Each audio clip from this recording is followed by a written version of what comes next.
Hello friends, आई exam में आपका स्वागत है। मैं हूं Arunima and I was earlier a banker. So Indian overseas bank join किया था मैंने एज अ प्रोबेशनरी ऑफिसर, और उसके बाद फिर मैं सिडबी में ग्रेड बी ऑफिसर थी। लेकिन पिछले 10 सालों से मैं स्टूडेंट्स को कॉम्पिटिटिव एग्जाम्स के लिए गाइड कर रही हूँ, और अपने इसी 10 साल के एक्सपीरियंस के आधार पर मैं आपसे ये शेयर करना चाहती हूँ कि आपको कौन सी गलती अभी नहीं करनी चाहिए, क्योंकि इन वर्षों में मैंने काफ़ी सारे स्टूडेंट्स का सिलेक्शन होते हुए देखा है और काफ़ी सारे का नहीं भी होते हुए देखा है। सो आई फील कि मैं आपको कुछ ऐसा सजेस्ट कर सकती हूँ जिससे आप कुछ ऐसी गलतियां करने से बच जाएं जो आपको इस वक्त बिल्कुल भी नहीं करनी चाहिए। सो आप सभी को मालूम होगा कि सेबी ग्रेड ए का एग्जाम पोस्टपोन हो गया है। सो 4 जुलाई को फेज 1 होने वाला था, लेकिन अब जो है ऑनलाइन एप्लीकेशन की डेट ही 31 जुलाई हो गई। दैट मीन्स 31 जुलाई तक आप अब फॉर्म फिलअप कर सकते हैं। सो अगर आप एलिजिबल हैं और अभी तक फॉर्म फिलअप नहीं किया या मिस हो गया है तो आप 31 जुलाई तक कर सकते हैं। लेकिन जो 4 जुलाई को एग्जाम होने वाला था वो डेफिनेटली अब नहीं हो पाएगा, क्योंकि ऑब्वियसली जब 31 जुलाई तक फॉर्म ही भरे जाएंगे तो एग्जाम ऑब्वियसली उसके बाद ही होगा। कोई डेट नहीं आई है। सो वो क्या डेट हो सकती है, अभी बहुत सारा कंफ्यूजन है। सो 3 पॉसिबिलिटी हो सकती है, यहाँ पे आप देख रहे होगे। इस वीडियो में मैं 2 पॉइंट्स पे फोकस कर रही हूँ। पहला, आप में बहुत कंफ्यूजन है स्टूडेंट्स में कि अब एग्जाम कब होगा। उसमें क्या क्या पॉसिबिलिटीज हैं उसको डिस्कस करेंगे, और हर पॉसिबिलिटी में स्टूडेंट का क्या स्ट्रैटेजी होना चाहिए, जो भी सेबी एस्पिरेंट्स है उनकी क्या स्ट्रैटेजी होनी चाहिए। और दूसरा, कि जैसे ही ये न्यूज आपको मिली कि सेबी ग्रेड ए पोस्टपोन हो गया, तो अब आप इस 3 कैटेगरी में से किसी एक कैटेगरी में आ सकते हैं। ये 2 बातें हैं, एग्जाम कब होगा और आप क्या सोच रहे हैं। अब आपका रिस्पॉन्स क्या है इस एग्जाम के पोस्टपोन होने के बाद। क्विकली एक एक करके दोनों को देखते हैं, और लास्ट में देखेंगे कि हमें क्या नहीं करना चाहिए। ठीक है। एक पॉसिबिलिटी ये है कि एग्जाम सितंबर से नवंबर के बीच में कभी हो, डिपेंडिंग ऑन द सिचुएशन कि कोरोना वायरस की क्या सिचुएशन रहती है। जैसे कि आप देख रहे हो कि पार्शियली धीरे धीरे लॉकडाउन ओपन किया जा रहा है, क्योंकि वो जरूरी है हमारी इकोनॉमी के लिए, लोगों के लिए, अदरवाइज सब भूख से उनकी मृत्यु हो जाएगी। बट साथ ही साथ हम ये भी देख रहे हैं कि पैरेलली हमारे केसेस बढ़ते ही जा रहे हैं। 2 महीने के लॉकडाउन के बाद भी उसमें कोई कमी नहीं आई है, लगातार बढ़ते जा रहे हैं। डिपेंडिंग ऑन द सिचुएशन कि आगे क्या होता है, हो सकता है हार्ड इम्यूनिटी डेवलप हो जाए और फिर सारा कुछ ओपन हो जाए, और धीरे धीरे ये चला जाए। Nobody knows actually this. अभी किसी ने ये थोड़ी ना सोचा था कि इस तरह की सिचुएशन आ जाएगी। ये अनप्रेसिडेंटेड सिचुएशन है। हो सकता है सितंबर से नवंबर के बीच में हो। तो आगे जब हम ये डिस्कस करेंगे कि आपको क्या करना चाहिए, कि जो 3 कैटेगरी वाले स्टूडेंट्स हैं किस किस कैटेगरी में हैं और उन्हें क्या करना चाहिए, उसमें देखेंगे। अभी हम पॉसिबिलिटीज देख रहे हैं कि एग्जाम कब हो सकता है। सितंबर से नवंबर के बीच में हो सकती है पहली पॉसिबिलिटी। इस साल नहीं होगा, ये भी हो सकता है। एक दूसरी पॉसिबिलिटी ये है, जो सबसे ज्यादा प्रोबेबल है वो पहला है। दूसरा जो है वो उससे कम प्रोबेबिलिटी है कि इस साल नहीं होगा तो 2021 में होगा। ठीक है, जब चीजें सारी सेटल हो जाएंगी। और कुछ स्टूडेंट्स तो ऐसा कह रहे हैं कि हमारी किस्मत खराब है, अब तो ये होगा ही नहीं। जब ये ऐसा ही हो जाएगा कि जब एग्जाम ही नहीं होंगे, कोई भी एग्जाम नहीं होगा, तभी सेबी का भी नहीं होगा, तो फिर तो एकदम ही एक अलग तरह की सिचुएशन हमारे सामने होगी, और उसके लिए भी हम सबको प्रिपेयर रहना पड़ेगा। मैं नहीं कह रही हूँ कि दैट इज इम्पॉसिबल, बट बहुत रेयर चांसेस है कि होगा ही नहीं। लेकिन कई सारे स्टूडेंट्स का मैंने कई जगह पे कमेंट पढ़ा कि अभी एग्जाम होने नहीं वाला, 3 बार तो डेट बढ़ गया, ऐसा हो गया वैसा हो गया, बहुत सारे लॉट मेनी एक्सक्यूजेस। सो ऐसी पॉसिबिलिटी नहीं है, बट अगर ये भी होगा तो हमें किस तरह से तैयार रहना चाहिए, हम इसको भी देखेंगे। सबसे ज्यादा प्रोबेबिलिटी है फर्स्ट की, उससे कम है सेकंड की, और थर्ड की बहुत ही ज्यादा कम है प्रोबेबिलिटी कि ऐसा होगा कि होगा नहीं। अब हम आते हैं स्टूडेंट्स पे कि आपका रिएक्शन क्या हुआ ये एग्जाम पोस्टपोन होने पे। फर्स्ट कैटेगरी है उन स्टूडेंट्स की जो कंफ्यूज्ड हैं कि अब क्या करें। अभी तो हम 3 जुलाई के हिसाब से एग्जाम की तैयारी कर रहे थे, अब हम क्या करें। बहुत सारा कंफ्यूजन है उनके दिमाग में, बहुत तरह के क्वेश्चंस भी आ रहे हैं हमारे पास। लेकिन मैं इसको, जो भी आप अगर इस कैटेगरी में हैं तो मैं आपको ये सजेस्ट करूंगी कि आप ये पूरा वीडियो देखें, आपका कंफ्यूजन दूर हो जाएगा। ठीक है, अब आते हैं सेकेंड कैटेगरी पे।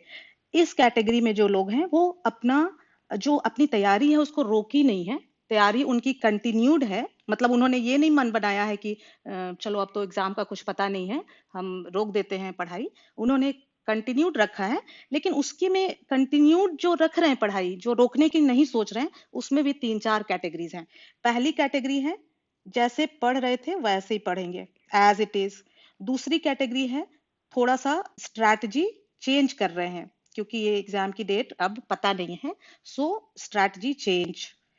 थर्ड कैटेगरी है जो सोच रहे हैं कि मंडे से पढ़ेंगे, इस वीक के बाद पढ़ना शुरू करेंगे। और फोर्थ कैटेगरी वो हो सकती है जो सोच रहे होंगे कि अब एग्जाम की डेट आ जाएगी तब पढ़ेंगे। मैं कहूंगी कि ये जो फोर्थ वाला है ना, ये बहुत ज्यादा डेंजरस है। अगर आप इस कैटेगरी में, आप देखते जाएं कि आप किस कैटेगरी में हैं, और फिर मैं आपको सजेस्ट करूंगी कि कौन सी कैटेगरी में आपको रहना चाहिए। सो अगर आप ऑलरेडी उस कैटेगरी में हैं, बहुत अच्छी बात है। अगर आप नहीं हैं तो प्लीज अपने आप को शिफ्ट करके उस वाली कैटेगरी में लेके जाएं। सो अगर आप एग्जाम डेट का वेट कर रहे हैं कि एग्जाम का डेट आएगा तब मैं फिर सीरियसली पढ़ूंगा, अभी चलो ऐसे थोड़ा मोड़ा देखता रहूंगा, नहीं होगा। सो इस कैटेगरी में आपको नहीं रहना है। आप एग्जाम डेट का वेट ना करें। जब ऑनलाइन एप्लीकेशन का डेट एक्सटेंड हुआ है तो ये सोच करके ही हुआ होगा ना कि एग्जाम उसके बाद होगा, एग्जाम होगा, ये सोच करके ही हुआ होगा। अजम्पशन क्या है यहाँ पे? सो मंडे से पढ़ेंगे।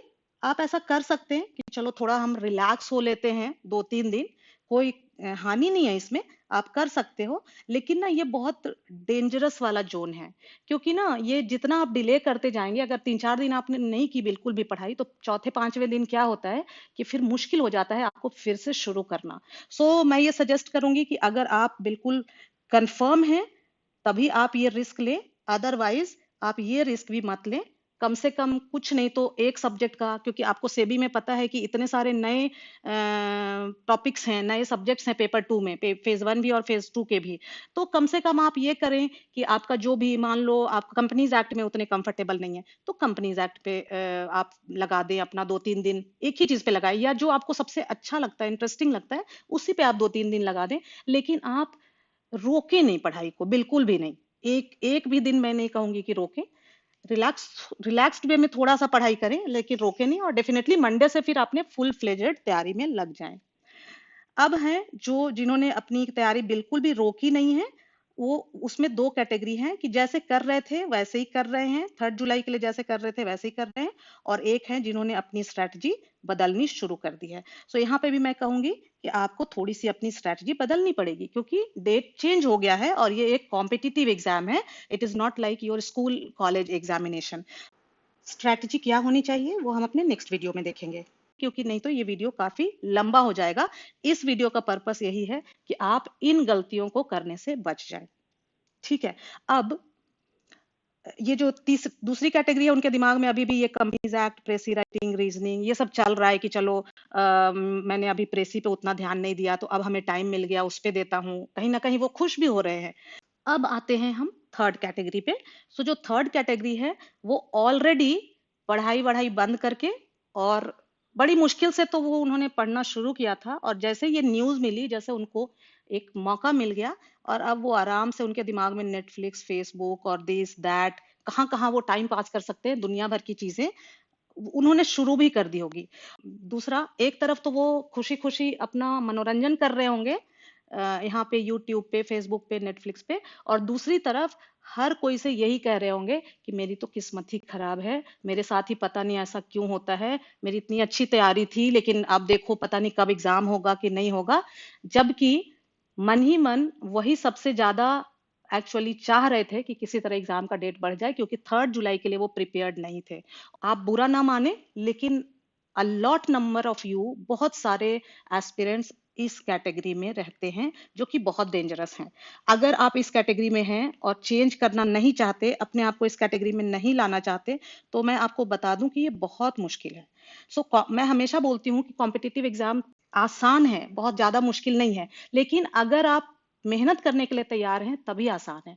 वेरी मच डुएबल, आप कर सकते हो। अगर आप इतनी मेहनत करने के लिए, सही डायरेक्शन में मेहनत करने के लिए तैयार हो, आप आराम से कोई भी कॉम्पिटिटिव एग्जाम, खास करके बैंकिंग, क्लियर कर सकते हो। यूपीएससी में फिर भी अनसर्टेनिटी होती है, लेकिन बैंकिंग में क्लियर कट सिलेबस है, बहुत ही प्रेडिक्टेबल क्वेश्चंस आते हैं। सो आप बिल्कुल कर सकते हैं, लेकिन आपको थर्ड वाली कैटेगरी से सेकंड कैटेगरी में आना पड़ेगा, और सेकंड के भी जो सेकंड सब कैटेगरी थी उसमें जाना पड़ेगा। मतलब आप जिस तरह से 3 जुलाई के लिए तैयारी कर रहे थे उसी तरह से करते रहें और अपनी थोड़ी सी स्ट्रैटेजी बदल दें। ठीक है, अब देखो दोनों को हम साथ में देखते हैं, जो दोनों पॉइंट्स हमने देखे। अब जो पहला वाला फैक्टर है ना, ये आपका एक्सटर्नल फैक्टर है, मतलब इसमें आप कुछ नहीं कर सकते, आपके हाथ में कुछ भी नहीं है। एग्जाम कब होगा, ये पहला वाला होगा या दूसरा वाला होगा या तीसरा वाला होगा, आप कुछ नहीं कर सकते। ठीक है, जब आप इस पे कुछ कर ही नहीं सकते तो क्यों इस पे माथापच्ची करनी है और क्यों इस पे ज्यादा टाइम वेस्ट करना है। तीनों लेके चलते हैं, जबकि जो सेकेंड वाली सिचुएशन है ये पूरी की पूरी आपके हाथ में है ना। सो हम इस वाले पे ज्यादा दिमाग नहीं लगाएंगे, ज्यादा टाइम वेस्ट नहीं करेंगे और अपना पूरा फोकस यहाँ लगाएंगे। और यहाँ पे हमें कौन सा बनना है, मान लो कि ये है ए और ये है बी और ये है सी। स्टूडेंट ए है, स्टूडेंट बी है और ये स्टूडेंट सी है। तो हमें किसके जैसा सोचना है, स्टूडेंट बी के जैसा, क्योंकि ये सही काम कर रहा। स्टूडेंट ए और सी, सॉरी स्टूडेंट ए तो कंफ्यूज्ड है, जो मैंने बोला कि इस वीडियो के बाद मेरे हिसाब से उनको बात समझ में आ जाएगी और उनका कंफ्यूजन सही हो जाएगा और वो इस स्टूडेंट की तरह बी की तरह सोचने लगेंगे। और जो सी है उनको भी घूम फिर के यहीं आना पड़ेगा, बी की तरह सोचना पड़ेगा। और जो बी है वो कैसे इन तीनों हाल में, जो एक्सटर्नल फैक्टर में 3 चांसेस हैं, तीनों हाल में कैसे वो खुश रहेगा फ्यूचर में, ये देखते हैं। देखो, अगर वो अपनी पढ़ाई जारी रखता है, सितंबर अक्टूबर में एग्जाम हो जाता है, तो अच्छी पोजीशन में रहेगा ए और सी की तुलना में। कंफ्यूज रहने से और सारी पढ़ाई लिखाई छोड़ करके अपना टाइम कहीं और वेस्ट करने वालों से वो बेहतर पोजीशन में रहेगा, मतलब उसके चांसेस ज्यादा होंगे एग्जाम क्लियर करने का। अगर इस साल एग्जाम नहीं भी होता है तो वो सारे लोगों के लिए होगा, है ना। तो अगले साल भी होता है तो भी यही ज्यादा अच्छी पोजीशन में रहेगा बी। और अगर नहीं ही होता है एग्जाम, फिर भी आप क्या सोचते हो कि जब आप लगातार किसी भी चीज पे मेहनत करते रहते हो ना, तो एक तो आप वो चीज सीख रहे होते हो, दूसरे ओवरऑल आपके अंदर वो स्किल, मेहनत करने का स्किल डेवलप होते रहता है ना। तो आपको क्या लगता है, 6 महीने आप जो भी पढ़ोगे, और कोई बंदा 6 महीने लगातार टीवी देख रहा, वीडियो देख रहा, यहाँ वहां टाइम पास कर रहा, 6 महीने बाद मान लो सेबी का एग्जाम नहीं होता है, दुनिया पूरी बदल जाती है कोरोना वायरस की वजह से, और एकदम नया नई सिचुएशन में आ जाते हैं हम लोग, तो कौन ज्यादा अच्छा उसमें जी पाएगा, कौन ज्यादा जल्दी अडेप्ट कर पाएगा, जो इस 6 महीने को कंस्ट्रक्टिव चीजों में लगाया या 6 महीने वो टाइम पास करता रहा। डेफिनेटली जो किसी भी कंस्ट्रक्टिव चीज में लगाया। सो आपके पास और कोई ऑप्शन नहीं है, आपको बी वाला रास्ता ही चुनना चाहिए। और मैं ये कहूंगी कि बिल्कुल भी आप सी वाली कैटेगरी में बिल्कुल ना जाएं। ए में है तो बी के जैसा सोचना शुरू करें, और सी तो a big no no from my side. So hope आप में से कुछ लोग तो जरूर ही जो ये गलती करने जा रहे होंगे वो रोक लेंगे अपने आप को, और कंटिन्यू रखेंगे अपनी preparation. So all the very best, thank you friends, thanks for watching.